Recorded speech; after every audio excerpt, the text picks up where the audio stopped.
یہ داستان شروع ہوتی ہے ایک ایسے فیصلے سے جس نے کربلا کی سرزمین کو لہو سے رنگ دیا۔ 60 ہجری میں معاویہ ابن سفیان، جس نے خلافت کو بادشاہت میں بدلنے کی بنیاد رکھ دی تھی، اپنی زندگی کے آخری لمحات میں تھا۔ اس نے اپنی موت سے پہلے ہی اپنے بیٹے یزید کو اپنا جانشین مقرر کر دیا۔ لیکن سوال یہ ہے کہ کیا یزید خلافت کا مستحق تھا؟ کیا وہ جو شراب نوشی، ناچ گانے، ظلم و زبر اور دین دشمنی میں مشہور تھا، اس امت کا امام بن سکتا تھا؟ یقیناً نہیں۔ لوگوں کو دھوکہ، لالچ اور طاقت کے ذریعے یزید کی بیعت پر مجبور کیا گیا۔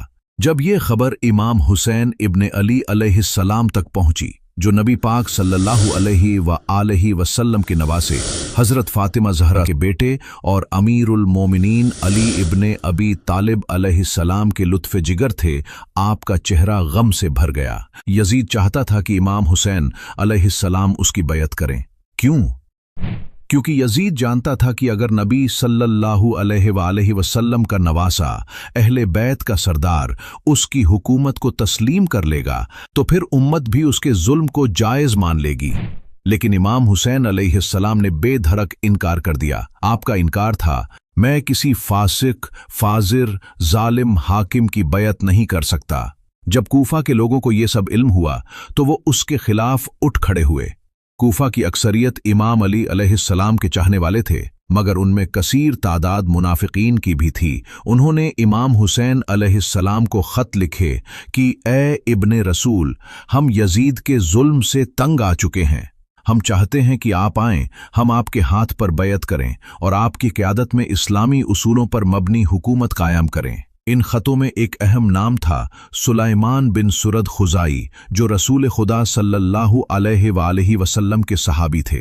امام حسین علیہ السلام نے کوفہ کے حالات اور ان خطوں کی صداقت کے بارے میں جاننے کے لیے اپنے ایک بہادر چچا زاد بھائی مسلم بن عقیل کو کوفہ روانہ کیا۔ سفیر حسین مسلم بن عقیل نے کوفہ پہنچے تو کثرت تعداد امام حسین علیہ السلام کی بیعت کو تیار تھے۔ مسلم نے کوفہ کی یہ سازگار حالت دیکھ کر امام حسین علیہ السلام کو کوفہ آنے کے بارے میں کہا اور وہاں کے لوگوں اور حالات کے بارے میں آگاہ کیا، مگر ظلم جاگ چکا تھا۔ اس بات کی یزید لعین کو خبر ہو چکی تھی۔ اس نے کوفہ کے گورنر نعمان بن بشیر کو عہدے سے ہٹا دیا، کیونکہ وہ امام حسین علیہ السلام کا احترام کرتا تھا اور جنگ و زبر سے نفرت۔ یزید نے اس کی جگہ مقرر کیا ابن زیاد کو، وہی ابن زیاد جس کے مظالم سے زمین کانپتی تھی۔ کوفہ میں داخل ہوتے ہی اس نے ہر عزت دار شخص کو قید قتل یا ڈرا دیا۔ اکثریت کو ان کے اولاد کے قتل اور گھروں کی عزت لوٹنے کے خوف میں مبتلا کیا گیا۔ ابن زیاد نے اپنے مظالم کے ذریعے لوگوں کو امام حسین علیہ السلام کی بیعت سے پیچھے ہٹنے پر مجبور کر دیا۔ کوفہ کے حالات یکسر بدلنے لگے اور لوگ مسلم بن عقیل کا ساتھ چھوڑنے لگے، اور یکے بعد دیگرے سب نے مسلم بن عقیل کا ساتھ چھوڑ دیا اور وہ اب تنہا رہ گئے۔ مسلم بن عقیل کے قتل کا حکم دے دیا گیا۔ کوفہ کے یہ حالات دیکھ کر وہ بہت رنجیدہ تھے کہ کاش امام حسین علیہ السلام کو آنے کی دعوت کا خط نہ بھیجا ہوتا۔ ادھر امام حسین علیہ السلام مسلم کا خط ملنے کے بعد سفر کا فیصلہ کر چکے تھے۔ 28 رجب کو امام حسین علیہ السلام نے مدینہ سے سفر کا ابتدا کیا اور مکہ پہنچے، اور پھر 8 ذی الحجہ کو امام حسین علیہ السلام نے مکہ مکرمہ سے کوفہ کی طرف ہجرت کا فیصلہ کیا۔ آپ کے ساتھ اہل بیت، رشتہ دار اور باوفا ساتھیوں کا قافلہ تھا، جن میں بچے، بوڑھے، جوان اور مستورات سب شامل تھے۔ یہ قافلہ جنگ کے لیے نہیں بلکہ حق کی طرف ایک دعوت لے کر روانہ ہوا تھا۔ یہ قافلہ صداقت، قربانی اور ایمان کی جیتی جاگتی تصویر تھا۔ مسلم بن عقیل کو شہید کر دیا گیا اور ابن زیاد نے امام حسین علیہ السلام کو روکنے کے لیے ایک فوج روانہ کی۔ اس فوج کی قیادت دی گئی عمر بن سعد بن ابی وقاص کو۔ 2 محرم 61 ہجری امام حسین علیہ السلام کا قافلہ ایک سنسان مقام پر پہنچا، جسے تاریخ نے کربلا کے نام سے یاد رکھا۔ وہیں پر یزیدی فوج نے امام کا راستہ روک لیا۔ عمر بن سعد نے امام سے کہا، یزید کی بیعت کرو ورنہ جنگ ہوگی۔ لیکن امام حسین علیہ السلام کا جواب واضح تھا کہ میرے جیسا اس جیسے کی بیعت نہیں کر سکتا، میں ظالم کے آگے سر نہیں جھکا سکتا۔ जब उमर बिन साद ने देखा कि इमाम हुसैन अलैहिस्सलाम हरगिज बयात नहीं करेंगे तो उसने 7 मुहर्रम को एक जालिमाना हुक्म दिया। इमाम हुसैन अलैहिस्सलाम और उनके काफिले पर दरियाए फुरात का पानी बंद कर दिया गया।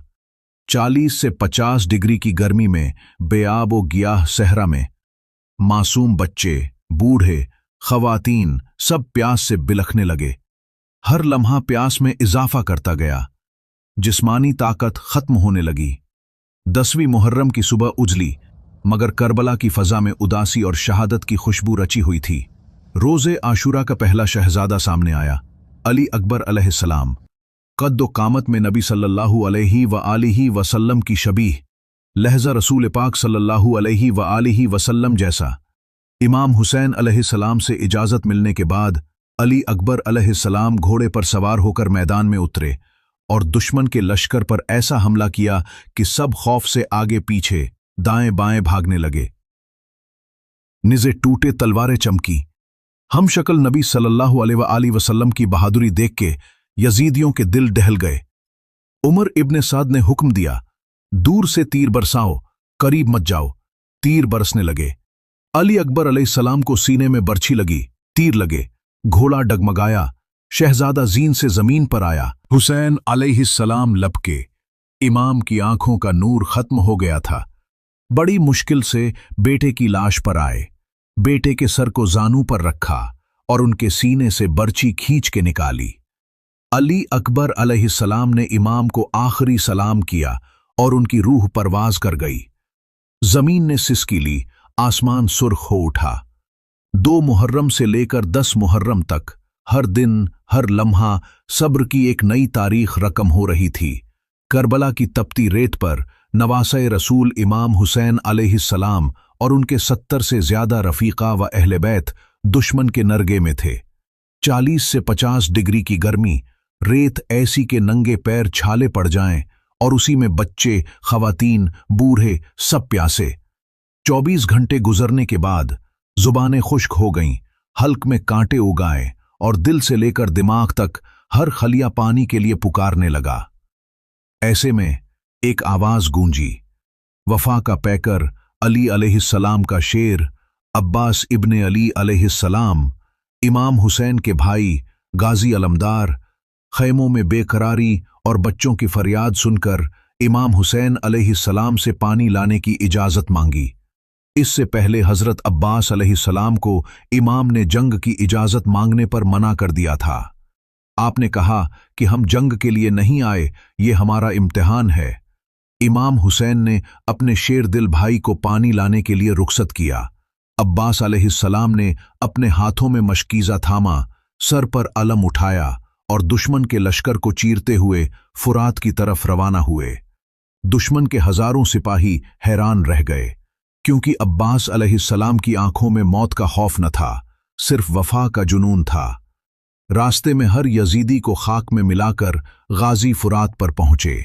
फुरात की ठंडी मौजें उनके कदम चूम रही थीं। 4 दिनों की प्यास थी, पानी हाथ में था, मगर वफा की एक लकीर ने उन्हें रोक लिया। उन्होंने अपने लबों से पानी को छुआ तक नहीं।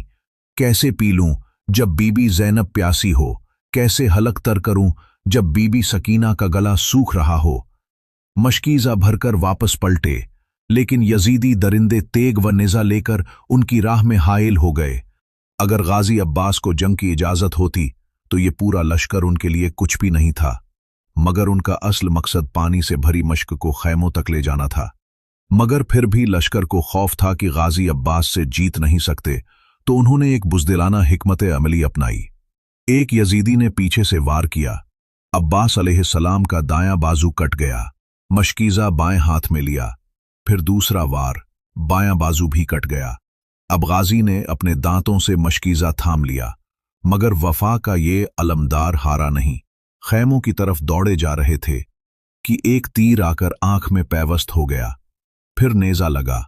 उमर बिन साद ने एक तीर कमान को कहा कि इस मश्क को निशाना बनाओ, क्योंकि गाजी अब्बास की जान इसी मश्क में है। चुनाचे मश्क का निशाना लेके तीर छोड़ा गया, जो कि सीधा मश्क में जाके लगा। मशकीज़ा जमीन पर गिरा, पानी बह गया। इस तरह गाजी अब्बास शहीद हो गए और इमाम हुसैन अलैहिस्सलाम की कमर टूट गई थी। ये वो दिन था जब भाई ने भाई को खो दिया और खैमों में बच्चियों ने अपने चाचा का अलम गिरा हुआ देखा। अब्बास अलमदार चले गए, लेकिन उनकी वफा करबला की रेत पर नक्श हो गई। एक बेटे की जुदाई का गम अभी ताजा था कि छोटे अली असगर अलैहिस्सलाम की प्यास ने इमाम का दिल चीर दिया।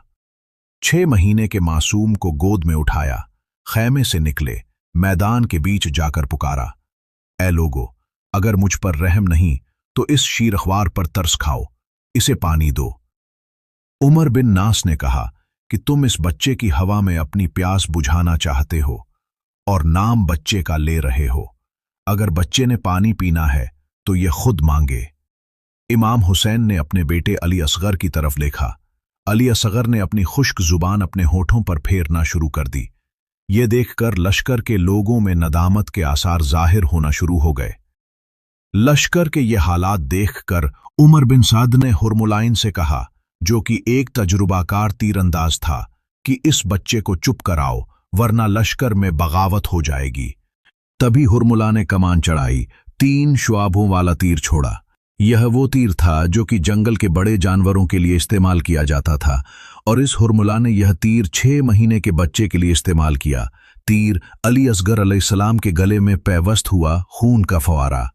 इमाम ने नन्हे जिस्म से बहता लहू अपनी हथेली में लिया और उस लहू को आसमान की तरफ उछालना चाहा तो आसमान से आवाज आई, अगर यह नाहक खून आपने मेरी तरफ फेंका तो मैं क़यामत तक बारिश नहीं बरसाऊंगा। फिर आपने वह खून नीचे जमीन की तरफ फेंकना चाहा तो जमीन ने कहा, मैं क़यामत तक अनाज पैदा नहीं करूंगी। तो आपने वो खून अपने रीशे मुबारक पे मल लिया और चेहरा आसमान की तरफ उठाया, ए रब, इसे कबूल फरमा, तेरे हुसैन ने यह कुर्बानी भी पेश कर दी। अब खैमों में सिर्फ बीमार सज्जाद अलैहिस्सलाम, खवातीन और बच्चे रह गए। इमाम हुसैन ने तलवार जुल्फ़िकार को संभाला, पुश्त पर जख्मों का बोझ, सीने पर तीर, मगर निगाह में वक़ार। एक बार आखिरी बार कैंप के गिर चक्कर लगाया, बीबी ज़ैनब सलामुल्लाह अलैहा के हाथ में हाथ रखा और अपना आखिरी सलाम किया। इमाम हुसैन तन्हा यजीदी फौज पर टूट पड़े, दाएं लपके बाएं पलटे, जमीन नेज़ों से भर गई, मगर कोई इमाम का रास्ता न रोक सका। उमर बिन साद ने चीख कर कहा, दूर से वार करो। फिर हर तरफ से तीरों की बारिश शुरू हो गई। हुसैन अलैहिस्सलाम जीन से जमीन पर आए, आपने रुखसार खाक पर रखे, आखिरी सजदा किया और सदाए या हुसैन अलैहिस्सलाम फलक में बुलंद हुई। शमर मलून ने खंजर के वार कर कर आपके सर मुबारक को धड़ से अलग कर दिया। खुर्शीद डूब गया, हक़ का सूरज उफूक़ शहादत से तुलुआ हुआ। इमाम हुसैन अलैहिस्सलाम की शहादत के फौरन बाद यजीदी फौज खैमों पर टूट पड़ी, आग लगा दी गई। औरतें और बच्चे भागते हुए जलते पर्दों से दामन बचाते। ज़ैनब अलैहिस्सलाम ने आग के शोलों में भी वकार न छोड़ा और उसी शाम को शाम गरीबां कहा जाता है। फिर कैदियों के काफले बने, रस्सियां, हथकड़ियां, छाले ज़दा पांव, कूच कूफ, फिर दमिश्क। लेकिन करबला का पैगाम रहती दुनिया तक अमर हो गया कि जो हक पर हो वो सर दे सकता है, मगर बातिल के आगे सर झुका नहीं सकता। ऐ सुनने वालों, करबला सिर्फ एक मरका नहीं, ये ज़मीर जगाने वाली सदा है, हर दौर, हर जबान, हर इंसान के लिए। आज भी सहरा की वो रेत पुकारती है, क्या कोई है जो जुल्म के खिलाफ खड़ा हो? और हर बेदार दिल जवाब देता है, लब्बैक या हुसैन अलैहिस्सलाम।